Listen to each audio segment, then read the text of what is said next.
Did you guys know that English is actually my second language? The first is Tagalog because I am Filipino. When I was auditioning for a hosting gig in the Philippines in English, I always get rejected. The first stint I did, the director told me straight out that I'm never ever gonna be able to host in English because my English was horrible. I kept buckling, I wasn't articulate, I was so conscious. It was a disaster. I would like to talk about that on my video blog. How do you become articulate in English? Hello everybody, my name is Jaymee. I am a former TV game show host in the Philippines, speaking both Tagalog and English in the show. I'm a proud bilingual, actually 2.5 because I speak un poco Español. I'm also a certified TEFL teacher, teaching English as a foreign language. That was my job in Madrid for 4 straight years. I was teaching adults with general conversations and business English. What is articulacy? It means that you're able to speak with confidence. Your words just slide from your tongue and the receiver of your message can hear you loud and clear and understand what you're trying to say. And in my experience as a host and a teacher, the biggest killer of confidence is being conscious with the accent. I am still there, guys. Even if I'm doing this YouTube video, sometimes I catch myself pronouncing words in some Tagalog version and I have to cut the video because I think, oh my God. It sounds cheap because I don't sound American or British. But you know what? I'm not American, I'm not British, so don't punish yourself if you're not speaking very, very clear and fluid English in British, Australian, or American accent. It's okay to make mistakes. Just let it flow. Unique New York. Unique New York, unique New York, unique New York, New York. So anyway, how do you develop articulacy? You know what I was doing when I was young? I was talking to myself in the mirror a lot. Hello there, beautiful. How are you today? I'm doing good. How are you? Well, I woke up like this and I want to practice my English with you. Is that okay? Well, of course it's okay. We should get better, so let's do this. Let's do this. Before you learn how to be comfortable speaking in a big stage or in front of people, you gotta be comfortable speaking with yourself first. But check yourself how you talk before you actually go out there and speak. The other thing I was doing is I kept reading out loud. I would get my favorite book, just sit in one corner, read out loud, and even record myself doing it just so I can really study how I'm pronouncing my words. Imagine healing. Imagine change. Start dreaming against all odds. Allow hope to take you over. What do you think, Cheer Bear? You like it? She does. Because I think it's easy for us to talk without anyone looking. But if you actually see yourself, you can spot some mistakes. But hey, don't be too harsh when you're judging yourself. You're learning. So, poco a poco, little by little, pa konti-konti, you're gonna learn and get better. Also, when I was in college, I actually distanced myself from Filipino friends and hang out with a lot of Filipino American friends because I really, really, really wanted to learn how to speak without the Filipino accent or minimize the Filipino accent at least.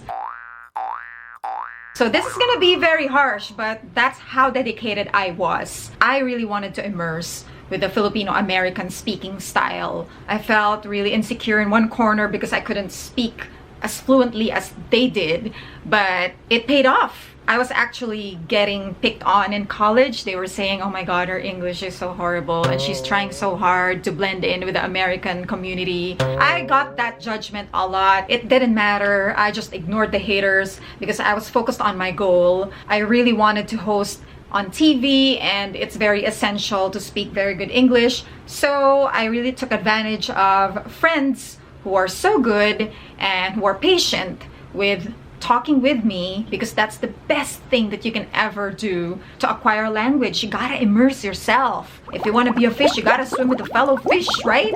It's that simple. You also have to keep watching a lot of good TV shows with slang or street language. listen to podcasts and radio shows, all these things, because it will improve your listening. And if you're watching an English speaking show or movie, put on the subtitles as well so you can read and learn new vocabulary. Every single day I was watching even at least a 30-minute show just so I could pick up the accent, and I was even copying some of the lines. I remember watching my best friend's wedding before, and I would copy Julia Roberts. I would pause the film and then say the words over and over. Even Sex and the City, I really love the language. I know it sounds a bit obsessive, but if you really want to learn, well, you gotta do the work. And you gotta find yourself a talking buddy. Find a good friend who's also interested to learn and do an exchange of practice with you. That way you have an accountability if you cannot afford a teacher to listen to you. My students in Madrid were like that. I always tell them to just find a talking buddy where the two of them can just chat with each other and correct each other along the way. It's better if you're both in the same page, just so you can both push each other to keep learning. And of course, you gotta keep practicing. Practice, practice, practice talking. Red leather, yellow leather. Red leather, yellow leather, red leather, yellow leather, red.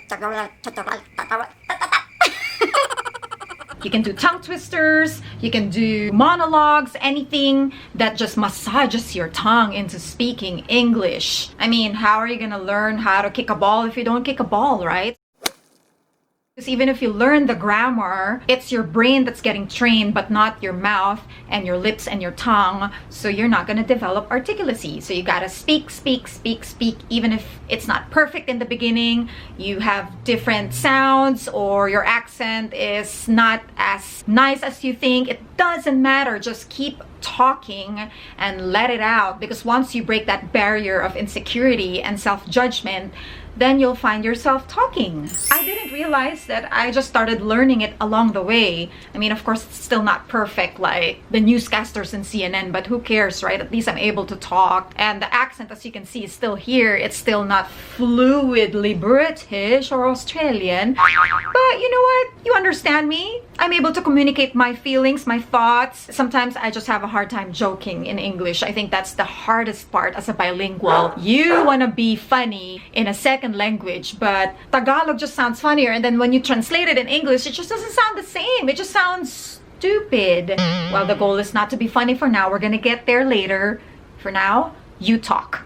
And you also have to learn how to twist the criticisms and turn it into challenges. That director who told me that I'm never ever gonna host my own TV show and be a host in English, well, I just took it as a challenge that I'm gonna prove this director wrong, and I'm gonna really study my English, do everything in my power so I can improve. And eventually I did, and I'm thanking her for telling me that, because if not for her nudge, then I wouldn't be here doing this YouTube video, right? Don't mind the criticisms. Turn it into a challenge to help you get better. Because you can do it. I believe in you. Look at the Hollywood actors like Sofia Vergara, Penelope Cruz. They don't sound American, British, or Australian, but they speak the language, and their sexy Spanish accent is making them stand out because it's their trademark. They have that culture blended in their English. So yes, guys, this English is not born. This is taught and learned.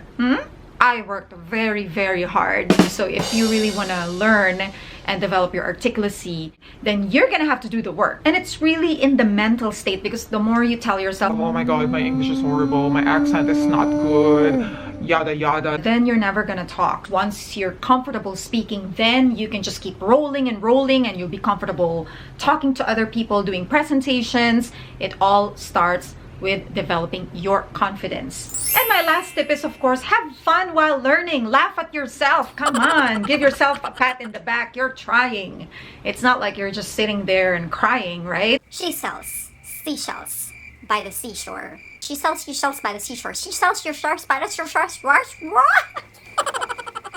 Be okay with making mistakes It's all part of the process. If only you can see my outtakes here. I took so many before I got this video on. So don't worry about it. Relax, chill out, just speak and let your natural accent flow. It's okay. Don't judge yourself. We're all learning here. Even me, here in America, I don't speak the best, but I'm still trying anyway, and I'm still doing it. I don't care. I don't care.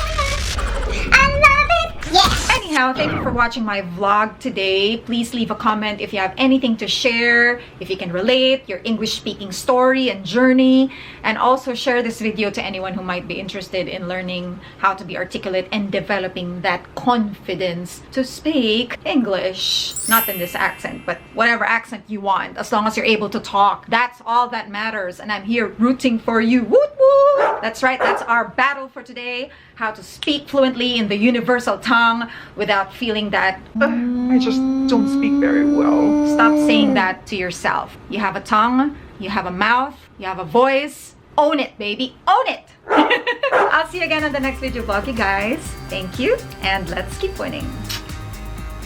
I'm gonna go and get my tea and biscuits and speak like a British woman.